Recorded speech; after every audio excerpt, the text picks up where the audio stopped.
everyone. Thanks for joining this authors at this lunchtime. I am Yasmin Green. I run research and development for a group called Jigsaw, which is Alphabet's technology incubator looking at geopolitics.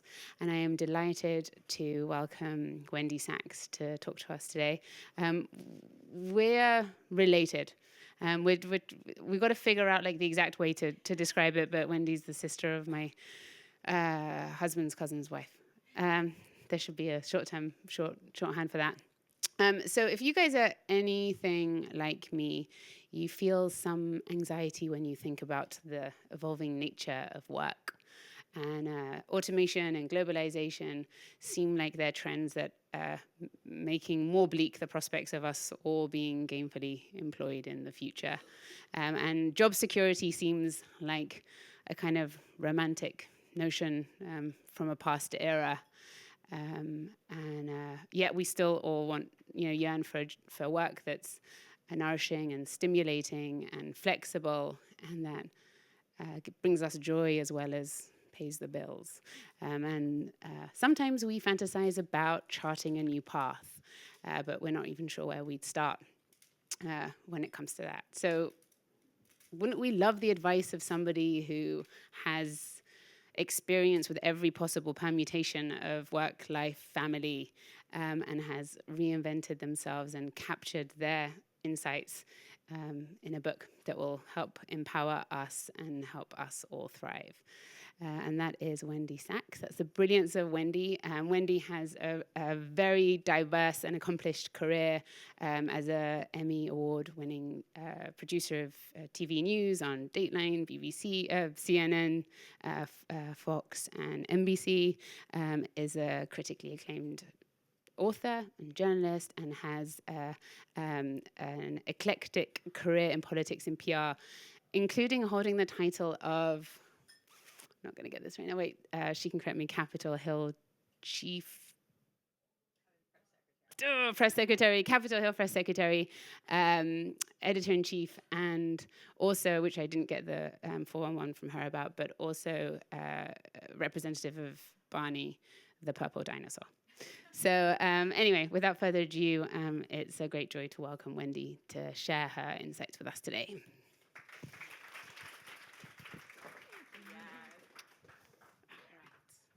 Oh, thanks so much. Thank you for that warm introduction. I am honored to be related to Yaz, even by some sort of cousin marriage relationship. Talking about fearless, I think that I don't know anyone who is more fearless and badass than this woman who's doing incredible work here at Google. So I say that I've pivoted so much in my career that I'm practically pirouetting. And, not all of my pivots have been intentional. I've been fired. I've lost my job a couple of times.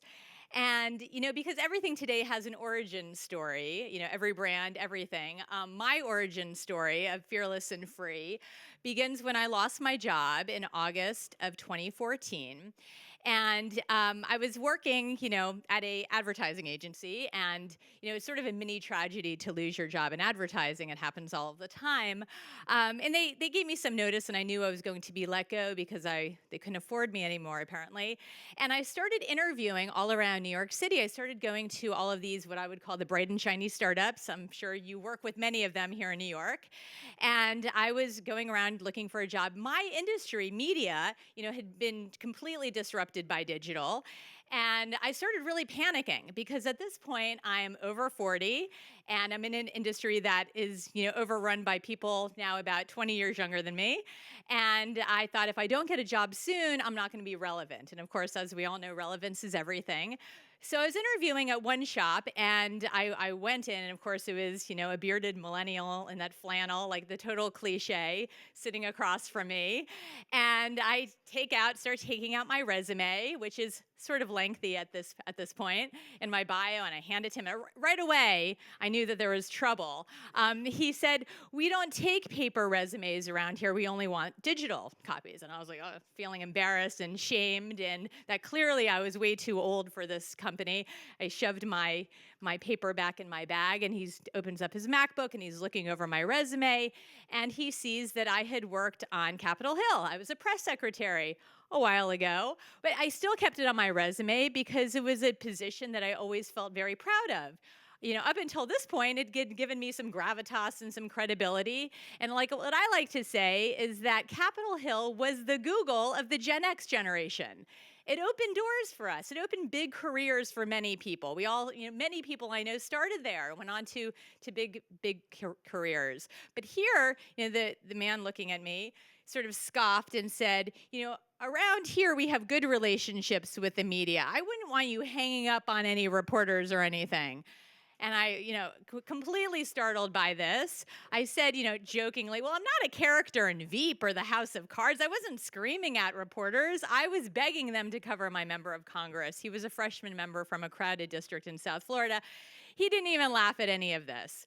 So after I, started walking through the office, holding on to my paper resume and grabbing my coconut water and kale chips as I walked out, feeling sort of depressed, I was walking down Fifth Avenue and I thought to myself, something's got to change. Obviously, I have, I've done what I think has been, very interesting jobs in my career. I'm clearly qualified for these positions. What am I doing wrong? And I had this sort of epiphany, and I started looking towards Silicon Valley. I was sort of always, obsessed with the tech world, the way that so many of us are. And because that whole startup spirit and tech world and Silicon Valley is basically directing everything we do today, as you know better than anyone, from how we shop to how we get our news and our entertainment, how we target ISIS, everything we do is coming from the startup space, Silicon Valley, the tech world. So one of the themes and one of the sort of characteristics that sort of struck me at this time, and it was because I'd seen this New York Magazine article about that whole failure fetish coming out of Silicon Valley. And I thought, well, I understand failure. I failed a few times. But what is it about that whole failure idea, that embracing of failure, that's so, part of the DNA of the tech world? And why is it a badge of honor for these boys in the hoodies who launch companies that blow up? They're not going and climbing into a hole and disappearing. No, from what I'm reading, they're getting rehired, or they're just pivoting on their business, right?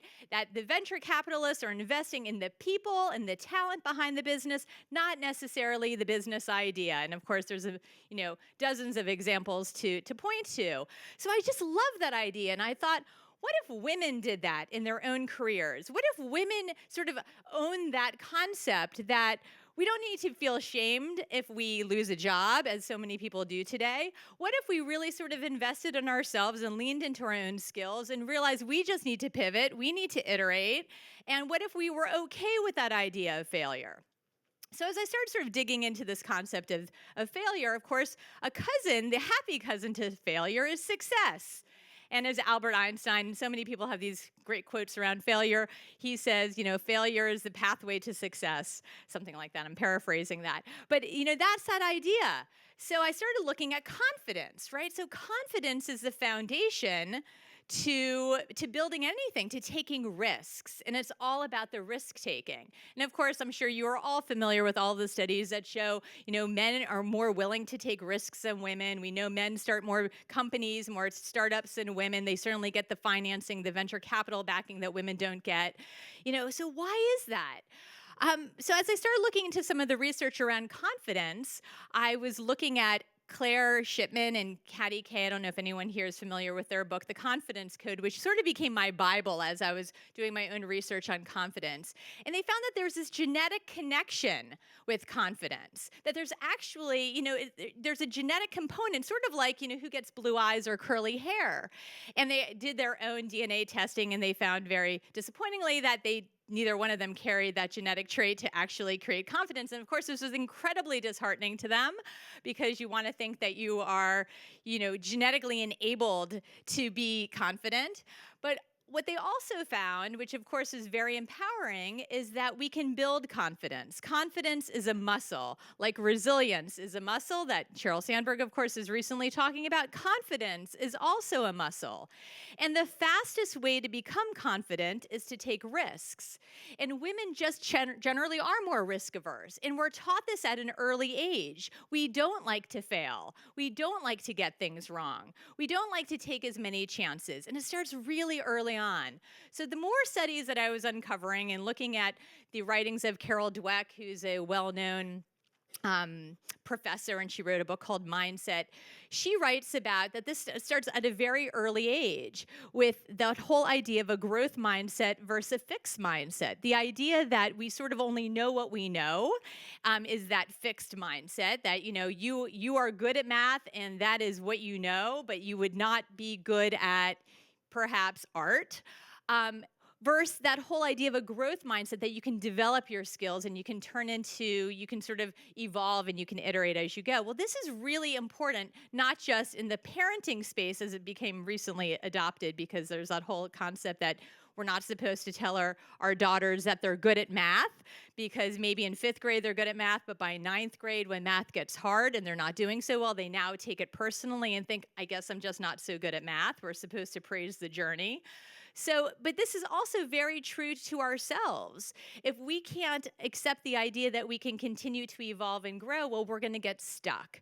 So these things were very interesting to me. This whole risk-taking versus growth mindset versus fixed mindset, and how we think about ourselves, and how, our ability and our willingness to really take risks. But along with this whole confidence and internalization of how we're feeling, it's also about how we present to the world. And so as I was writing this book, the book is not a memoir, but very much a personal journey for me as I was exploring my own sort of, what was happening out there in the workforce and what I needed to change. And it was also the election. And so during the election, of course, we saw how women are perceived. Of course, the person carrying the mantle for all of us was Hillary Clinton. And we saw that the way that she was perceived to the voters, to the population, to the media, was that she came across as either too shrill, too inauthentic. She wasn't warm enough. She was judged to a different standard.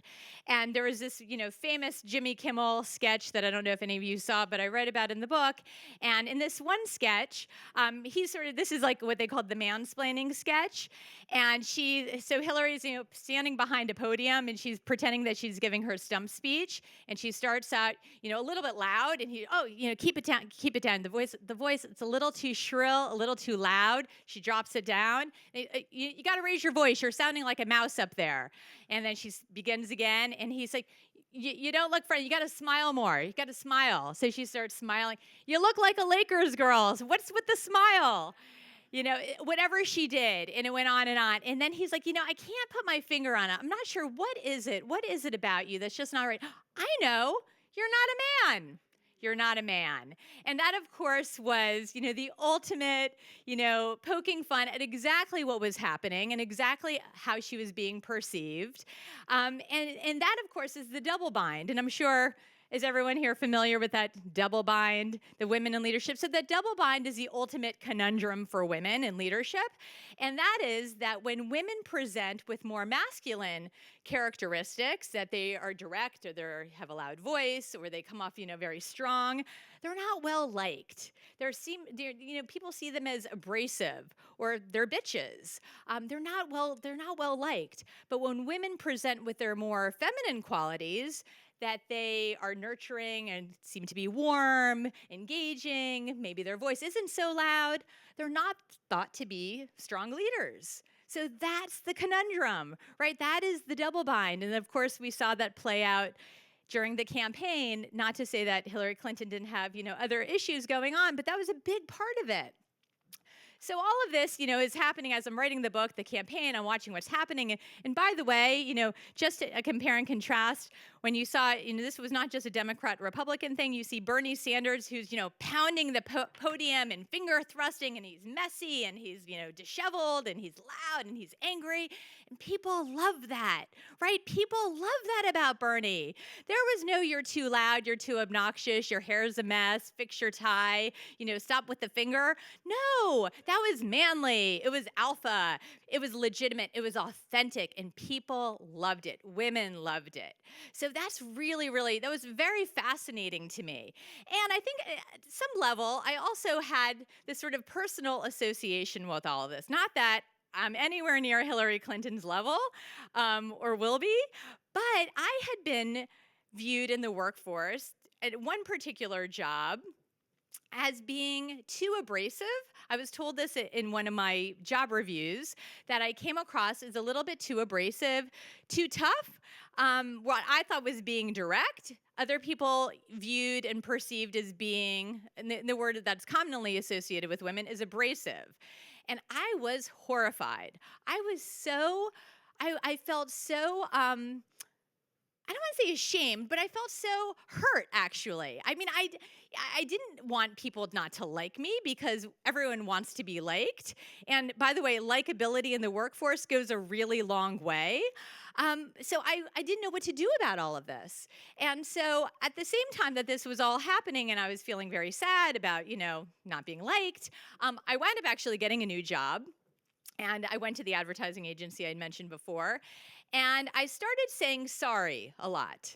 I was just dropping in sorry, where do I hang this report? Sorry, opening the door, when I go into a room, sorry. And I was adopting this sorry because there was another colleague of mine who, granted she was like blonde and petite and dimpled and very sweet, she would always say sorry. And no one ever thought that she was a bitch or that she was too direct or that she came across as abrasive. So I thought, I'm going to use this whole sorry thing.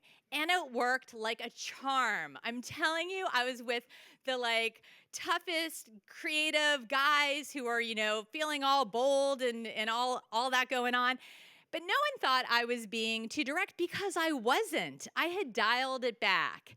And so interestingly, at this time, at the agency where I was working, there was a Pantene commercial that came out, and I don't know if you remember, it was a few years ago, and it got a lot of recognition. And it was a campaign where they were showing, it was for Pantene, and they were showing all these different circumstances of women apologizing. So in one scene, you see a woman on a subway, and a man sits next to her, his legs are spread open, and she's doing this, and she says, sorry. And in another scene, you see a kitchen, and the woman is handing over a child, which looks like it's either to her husband or partner or whoever. As she hands the baby over, she says, sorry. Another instance, a woman in an office is opening up a door. There's men sitting at the table, and she says, sorry. And so it was a whole slew of sorries. And basically, they were making fun of the fact that women are apologizing all the time. So now I'm feeling sorry for saying sorry. And I quickly dropped my sorry. And it was at the ad agency where I was working at that they actually produced the ad. So it was this total sort of awakening of what's going on. And during this time also, I'm sure you also heard of all of the other shrinker words that people talk about, the justs and the actuallys and the am I making sense, and all of the language that really diminishes our power. And does anyone know Tammy Reese in this room? So Tammy Reese actually created a Gmail plugin that was going to be like the spell check for sorry. And it got a lot of attention. I see some heads saying yes. It got a lot of attention. And I interviewed her for the book. And she talked about the fact that it wasn't supposed to change the way that we communicate entirely, like saying, shame on you for saying just, because we think that's sort of breezy. Sometimes you want to say just in a sentence. But her feeling was she wanted to make women aware of the language that they were using and how we are presenting to the world, because it is so incredibly important how we present. And so some of the suggestions that when I started asking some experts, okay, we use these just and the actuallys because we don't want to be seen as abrasive and too direct, so we try to come across as a little softer. But the suggestions are open in your email warm, end in your email warm, in the middle, scrub any just actuallys and my making sense. And that's the smartest approach to do it. And you can do that in person too. When you walk into a meeting, you can start with some small talk about the weather or whatever, but then be direct, smile, end worm, you're done. Like, but there are no apologizing. And so I thought that was really also very, very interesting. What is it that women are doing that is inadvertently affecting our power, diminishing our strength to the world? So another theme that I also looked at when, again, looking towards Silicon Valley for all of my answers, I looked at that concept of engineering serendipity. Do you all know what that is? I feel like this is a group that engineering serendipity. So many of us think of serendipity as a happy accident, right? It's just good fortune. Somehow, like, great things just happened. But actually, there is strategy behind serendipity. We can make that magic happen. And a few years ago at South by Southwest, it actually became sort of a theme of the conference. There was a bunch of sessions with creative agencies and tech companies all talking about this concept of engineering serendipity. We can create these amazing collisions of creativity and innovation, which to me was like incredibly eye-opening. Like, oh, we can actually make these things happen for us. So the one man in my book is a guy named Mike, and he's the only dude in the book. And I call him the king of serendipity because while we have worked together several times, so I've benefited from his own kingdom of serendipity because he's hired me a few times, he was always able to sort of maneuver between a whole bunch of different things. He was working for Larry Ellison and running some sort of startup company. He also was writing screenplays. He's also producing digital series. He was able, and he started out as a TV news journalist. So he somehow was able to, zigzag between industries, make money, have 3 children, and to me, like, sort of live the dream. And I would look to him thinking, how is he doing that? Well, part of it, I realized, is that he is a guy. So when he would invite me to go to, networking events, he'd say, hey, you should come out for drinks. I'm meeting with this, movie producer. He's in from LA and we're talking about this script that I just wrote. I would say, I got to catch the train. I got to get home. But somehow he was able to keep building his network, keep expanding his boundaries, and keep creating this magic for himself. So when I was looking into this whole concept of engineering serendipity, I interviewed Mike and I said, what is it? How did you do this? He actually had a formula for serendipity. I couldn't believe it. He had a mathematical equation that I'm not going to be able to remember right now. It's in my book, but it's about visibility, sort of dividing by, what you've done in the past and where you're located. And it was like a whole formula to creating this perfect magic for himself. But what he was doing was something that's actually been studied for many, many years. And it's about this idea that you're opening boundaries, and as you are expanding your networks, you're creating opportunities for yourself, but you're also being seen, you're also being visible, and you're putting in the work. So it's not just magically appearing for you. You've actually done your homework, you've started a project, you've done some research, you've created your side gig, so you're doing something on the side, so now you're actually sort of getting there, you're taking the steps to get there, and now you're putting yourself in a place, whether it's a networking event or a conference or some sort of meetup where you're meeting with the right people. And then the key to all of it is that you're seizing on the opportunity, that you're ready for it. You now have your eyes wide open and you can see the opportunity and you seize the moment. You're not held back by fear. You're not held back by feeling not confident. So I thought that was really, really fascinating. And by the way, as I was exploring serendipity, I saw that it happens here at Google, which you all must know about. I mean, this whole innovation time off, the 20%, I don't know, does anyone actually do that? Okay, that is brilliant and revolutionary.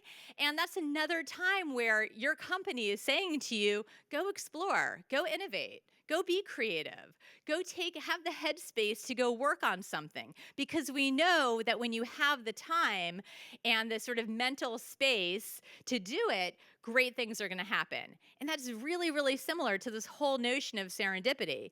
And what has held a lot of women back, and I was actually interviewing a guy who's writing an entire book on serendipity, is that he said that women don't generally have the time to noodle. We don't have the time to be creative when we're working a full-time job and we have a family and you're rushing to get home, pick up your child from daycare or make a train. You just don't have that time built in. Whereas men just sort of either create the time, aren't racing to get to the train or relieve the babysitter from daycare or their nanny in the same way, and they have more time. So I do think that there's definitely sort of a gender divide, a bit of a gender gap in this area, because we tend to not have the time or not take it upon ourselves to be able to engineer this moment for ourselves, this serendipity. The other issue that, of course, I kept exploring, which is part and parcel to everything in the tech world today, is networking, right? So it's all about networking. Everything we do today is networking. You know, that is the sort of foundation of how we connect. And it's all about the networks. But one of the things that women haven't really had until very recently are really strong female networks. And I will tell you, and I'm older than maybe a lot of you sitting here in the room, but when I was coming up through the ranks and I worked in media, I had a lot of female bosses, but I never felt as if, I didn't feel like it was an all-out cat fight where we were like crawling over each other trying to like get to the top, but I didn't feel like any of my bosses or any of the women who I worked with were trying to lift me with them. I didn't feel like they were raising me. I do feel like there was a smaller piece of the pie at the top. They wanted to hold on to it, so they didn't sort of pull me along in the process. What I have really seen a huge change in the past few years are the amount of female networks out there in all different industries. Of course, you probably know about the tech industries, and there's so many here in New York, and there's so many in different, you know, from Nashville to Austin to San Francisco. But I'm talking about a whole bunch of different industries. I have a friend who was actually, she's an interior designer. She was out in, I think, Sun Valley a few weekends ago with her female network of designers. And of course, they're using technology. They're using the WhatsApp chats and all of the in Facebook and different groups to connect and to support each other. This just didn't exist in the same way. So as I was really sort of digging into female networks, of course, I found one that maybe some of you know about, Tech Lady Mafia. Tech Lady Mafia. So Amina Sao created Tech Lady Mafia with a friend. And the whole idea around this network, not just, you know, let's connect and support each other, but they actually have done something really, really, I think, unique and really empowering for women, in that they've codified this whole concept of asking for something and offering. So when you show up to a meetup for Tech Lady Mafia, it's implied that you might need something from someone, and you're also willing to give. Because here's the thing, women do not like to ask for help. We don't like to say, hey, can you hook me up with someone? Hey, can you know, I'm helping me, I'm trying to design a website, I really don't know what I'm doing. We don't really like to ask for help. We tend to sort of take it on ourselves. But they have actually codified this whole concept of asking and offering, which is really amazing to me. So that was one of the networks that I found. But again, it's just sort of this whole sisterhood that I feel like we're really feeling across the country right now, particularly even after the election. As a side note, I'm working on a project following women who are running for office for the first time. And some of these candidates have created their own political networks of other women, which again, completely sort of new and revolutionary, which is really going to change the whole landscape for women out there. So to create our serendipity, we also have to have a strong network. We need to be able to lean into women. We also need to be able to grow our networks, because of course there's all of these studies that show you only know who you know, right? So you're not going to really get jobs or find other opportunities only by the network of people you know. You need to keep expanding your boundaries. So I thought this was pretty fascinating too. And today, as you all know, in the tech space, it's, you know, art meets technology, retail meets technology, entertainment meets technology. There's all these intersections today. And the more that we push out and meet people who we don't yet know and experience industries that who we don't, you know, or aren't familiar with, the more opportunity we have for ourselves. And then the last sort of theme that I was really sort of into, because it's so obvious, is branding. Right? How do we talk about ourselves? How do we sort of share who we are? Again, this is a concept that a lot of women can be very squeamish about. We don't like to brag about ourselves. We don't like to boast about what we've done. And this really came to light when I was speaking in Washington, D.C. a few weeks ago. to a group of 50 female attorneys, all of them unemployed because they had all either worked at the White House for Obama or for the Justice Department under Obama. So we had 50 Democratic women, female attorneys, all looking for a job. And they said, it was in November when Hillary lost the election, they knew they were going to need to find a new job, and they started rewriting their resumes. And they said, we work with all of these men, and you would have thought by looking at these guys' resumes that they were running the Justice Department. They basically, everything big that happened, they owned, they did. Where the women really thought, I was at that meeting, I was on that team, I can't really say I did that, but the guys, they were like running the West Wing also. So, it's such an interesting gender divide in how we own what it is that we do and how we share with the world what it is that we do. But the only way for people to know is that visibility again, right? Everything is online. Everything is through social media. Everything is about networking. If we don't tell people what it is that we do well, they're not going to know what we do well. And so particularly when you're looking for a job or you're looking to pivot or you're looking to explore, you're keeping your eyes open, people need to know what it is that you do well. As the kids call it today, like, what's your superpower? But, truly you need to sort of own your own narrative and what it is that you do and be able to share that with the world and not feel so squeamish about it. It has been sort of thought to be impolite to brag, but I would like to sort of change that whole notion that, branding yourself is not necessarily bragging. It's about, letting people know what it is in the world that we do. So I would love to open this up to questions if anyone has questions. It's always more fun to take questions. Question? Yeah. Really, really fun and entertaining and informative to listen to you. You've obviously experienced being a working woman, being single and married and having kids. Mm-hmm. And some of your references now are to life with a family. And I, having had kids, look back at, I firstly think I feel bolder, more confident, and more willing to take risks. More willing to do everything, promote myself, everything actually after having a child, so that was a positive development, even though it presents its own strain. But I also look back at my freer self, and I'm like, wow, what a squandered opportunity to do more. So I'm wondering, that's a great point. Because I guess some of the people in this room haven't yet come right. to having a family. I'm wondering what you'd urge those of us to do who don't yet have some of those other time and other commitments. I think that's a great point. And I would say use that free time before you have children to your fullest. Explore everything that you can. This is the time to create, all of those, seize those opportunities and do everything that it is that you want to do, from also even just traveling, seeing the world and having experiences, because certainly in the early years, and Ziba is young, it's hard. It's hard. My kids are teenagers now, and it's easier to have that also mental space. So I would not have been able to write this book a few years ago. I think that we also need that headspace to be able to explore and to noodle and to get creative. I also think that it's really important for all of us at any stage in your life to really get comfortable in the uncomfortable. That's a Navy SEALs expression for obvious reasons, and I'm sure it's been adopted by others, but I really buy that belief, because that gives us all that opportunity to get used to feeling a little uncomfortable, and that's where the greatest, that's where all of the amazing things that we're going to do are going to come from. That's where we're going to be able to grow the most. And taking jobs that make us nervous, right? Like when we get too complacent, we're not bringing our A game. And also, what's risky for one person is not risky for someone else. So it's figuring out what that risk is for you. Anyone else?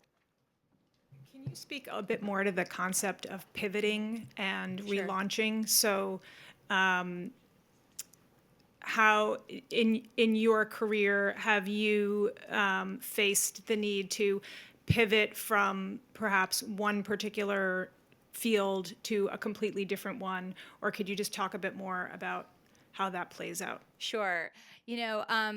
I would say that the through line to my career has been storytelling, but that's before it was even called storytelling, right? It was called, reporting. It was called journalism. It's called writing. Now it's all storytelling. I really wanted to I wanted to get some tech experience, although I'm not an engineer. So not that kind of experience. I've never coded before, but I wanted to work for a tech company. So I had started on the Hill. So I started in politics. And then I moved to New York and I worked in TV. I worked at Dateline NBC and Fox. And then Larry Ellison was starting this new internet computer company. And I got a job to be his media director. The company really blew up, but it was my first experience going to CES back in the day before CES became like so wild. And so I did that, and then I actually wrote another book on work-life balance called How She Really Does It, and that actually led me into going into what we would call the dark side for journalists, but I went into PR, and I was doing the other side of it all, which I actually had an okay time with. Now, of course, that's called branded content, everything that I was doing. So the vernacular keeps changing. So I would say that, there's a bunch of different things to mention with pivoting. For people who are doing a full 180, like I want to become a dentist now, well, obviously that would be incredibly different and would require me to go to dental school. But a lot of things when people say that they're pivoting, at least what I found, there are things that are a little bit almost companions to things that they're doing. So they're not completely removed from their skill sets. So my whole advice is about really leaning into your skills and just figuring out the new ones that you have to learn. And as you know better than anyone, you can do this stuff online. There's a lot of ways to take classes.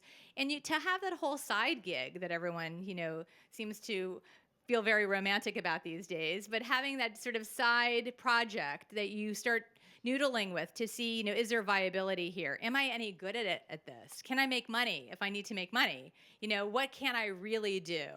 And what I've also found is just changing the language of how we talk about ourselves. I will tell you, I have scrubbed my LinkedIn profile in the past 10 years probably 35 times because I keep seeing how job descriptions are being posted now.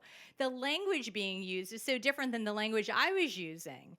So now everything that I've done in my past seems to be storytelling and marketing. I would never have called myself a marketing person before, but yet that's what branded content is, and that's what and so the world just keeps changing. So it's about also not feeling like a fraud for calling yourself, putting that label on when you feel like that label isn't exactly what you went to school for, but that's what they're calling it now, and yes, your skills apply. So I'm not saying lie and be a fraud at all, but I'm saying that we have to be a little bit more open-minded and realize that to stay relevant, you need to really see where trends are going and see how you fit in there. Or if you want to do a total relaunch, figure out what do you need to know and learn to completely shift gears, which could be incredibly different than what you know right now.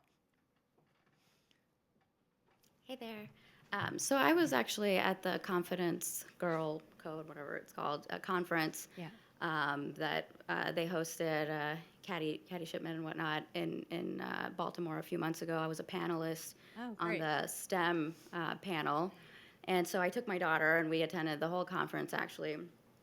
And, kind of a summary of some of the messages I heard was, obviously be confident, stand up straight, give a firm handshake, look them in the eye, but be authentic, be yourself. And it was like this tug of war of advice that I felt like was kind of contradictory in the message, because at the end of the day, we're telling women to sort of reshape themselves to be more acceptable in the male environment. Right.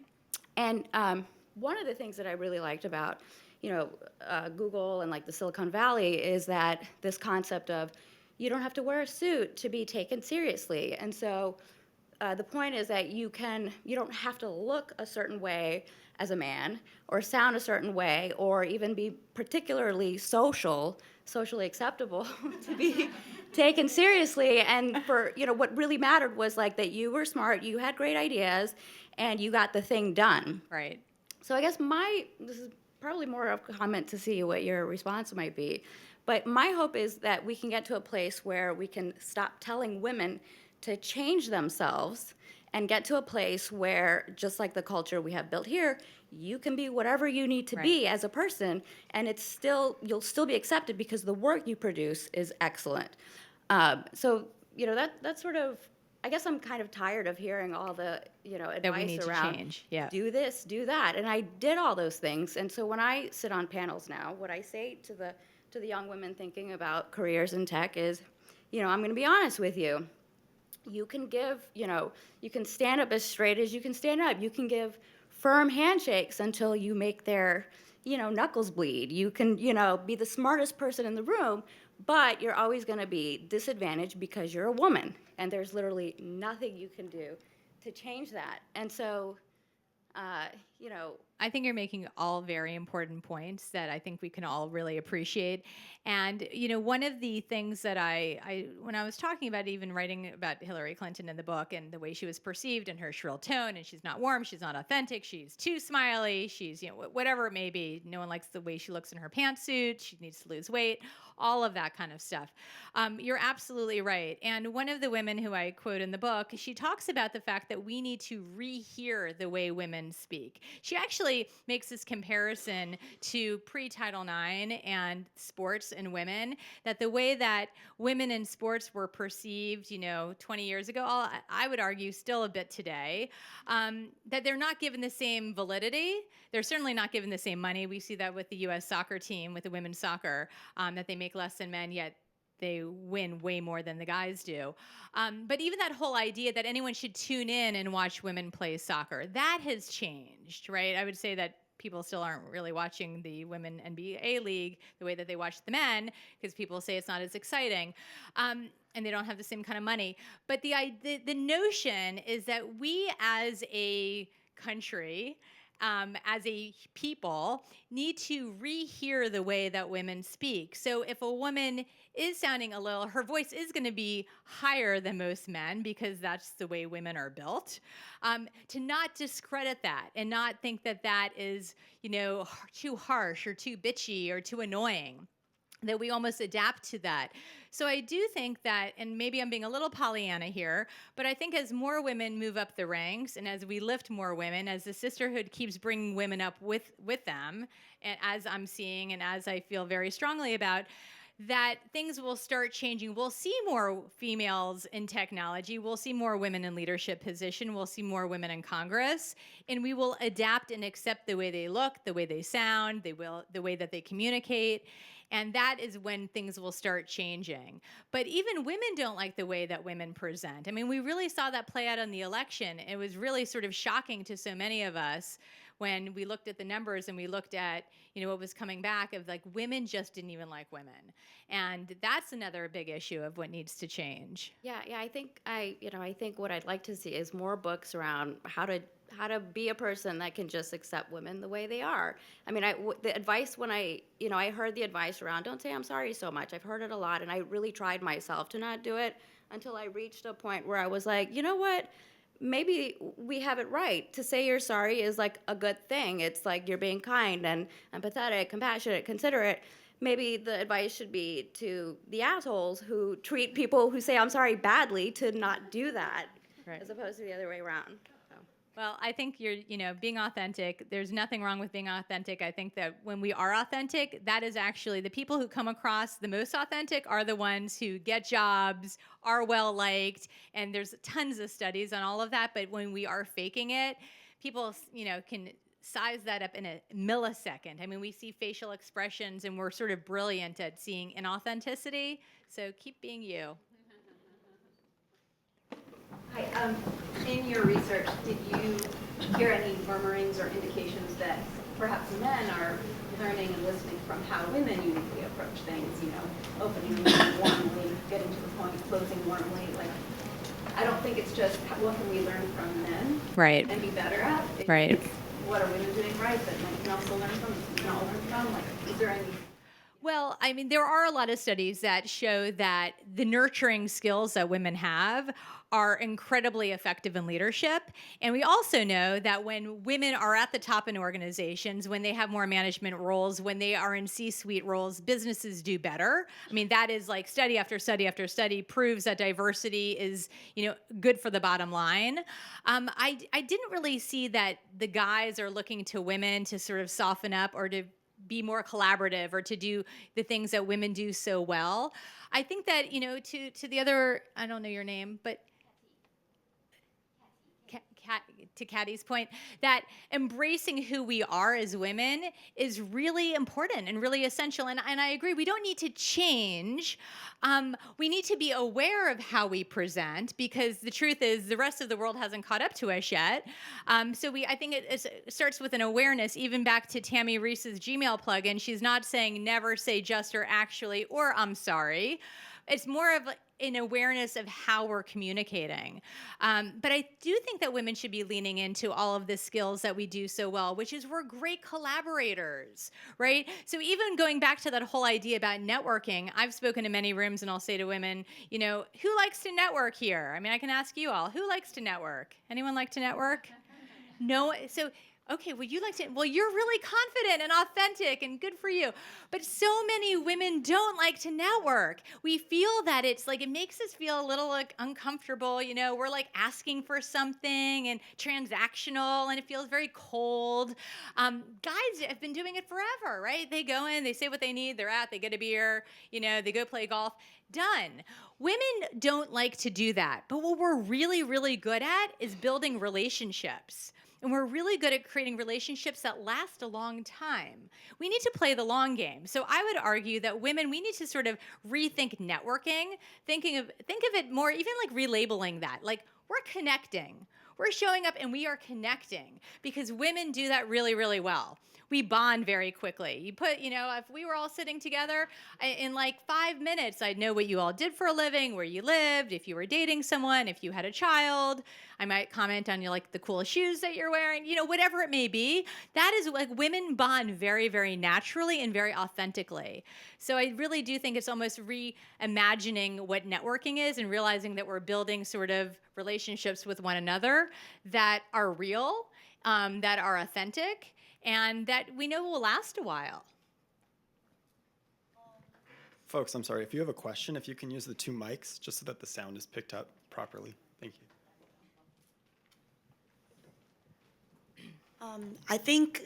Obviously it's true that, I think we have it right, and I think we are aware of that, of the issues that women face, that, women aren't wrong for doing the things that they do and the way they present. Being warm is never a bad thing. Being kind is never a bad thing. But, I feel like we are in the very vast minority of people who are aware of this issue. And obviously you mentioned Hillary Clinton.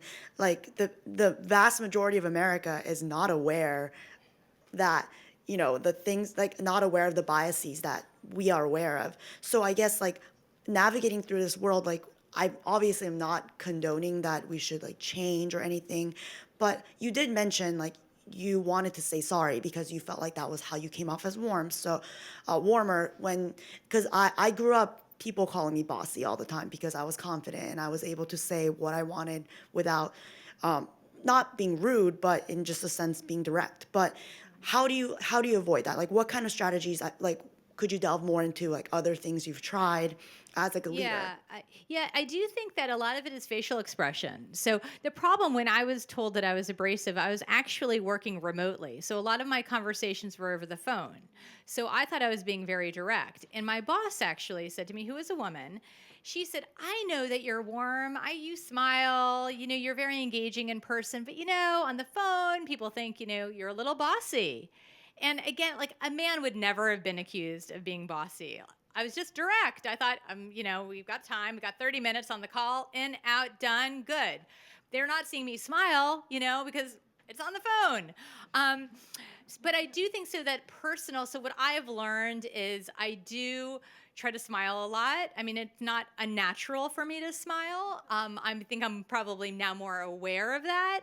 And I also think maybe that also comes with a little bit more confidence and age also of just not feeling like I have something to prove. So maybe I'm not coming in like, like the bull in the china store type of a thing, that I'm a little bit softer as I even speak.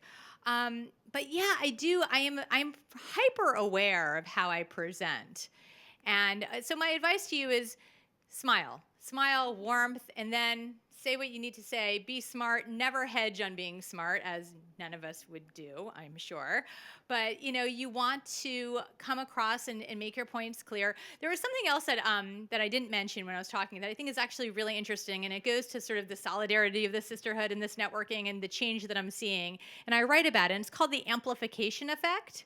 Have you all heard of this? Yeah, right on. So for those who don't know, I had read about this in the Washington Post, that the women in the Obama White House realized very early in the administration that they were being ignored. They were ignored by the president and by pretty much everyone in the West Wing. And they'd come into meetings and, the president never called on them for questions or for their thoughts or anything like that. Or if they did speak up, their ideas were being usurped by the guy in the room, So they made a point, and all of a sudden, like John's owning that point. So they got together and they realized that they needed to do something about this and that they were going to amplify each other's messages. So if Yaz said something brilliant in a meeting with the president, as I'm sure she has, I would then say, as Yaz said earlier, and letting, now the point is being owned by Yaz, I'm emphasizing that. The president's looking over at Yaz being like, oh yeah, smart lady, good point. And they started doing that. They started making sure that they were calling on each other and reinforcing the comments to make sure that the guys weren't stealing any of these ideas. But something interesting happened, which was that President Obama started calling on the women more, started inviting them to more meetings. They were visible. They made themselves visible. So this whole concept of amplifying each other is really important, certainly not just in the West Wing, but in the workspace, right? We need to be supporting each other. We need to be recognizing what we're saying, what our contributions are. And it's really, really helpful to have someone else do that for you. I don't know if anyone here read Jessica Bennett's book, and I'm going to screw up the name. It's The Feminist Fight Club is her book, and which is a great read. And she writes about having a boast bitch. And that boast bitch is someone who, by the way, it could be your best friend, it could be your mother, it could be your sister. It's having someone be able to amplify messages for you. And I'm sure there's tons of studies on with Facebook likes and Instagram likes and what gets the most likes and all this kind of stuff. But there is something to be said when someone else says something about you or someone posts something like, oh, I'm so proud of, my wife for her, her book was published. That tends to get more likes than if I actually put out, hey, my book was published. So it's the same sort of concept. So you have someone else, you have someone who's amplifying the great work that you're doing in the workplace, and having that boast bitch is really effective. And first of all, I just love the idea. And I think it's very empowering and very much of the sisterhood that we need to be supporting each other. I know I digressed. Does anyone have any other questions? I think we need to wrap it up. Thank you all. Thank you, Yaz, for inviting me. Thank you, Google, for having me. This is quite an honor to be here. Truly, I'm thrilled to have been able to speak at Google. This is really very exciting. Thank you.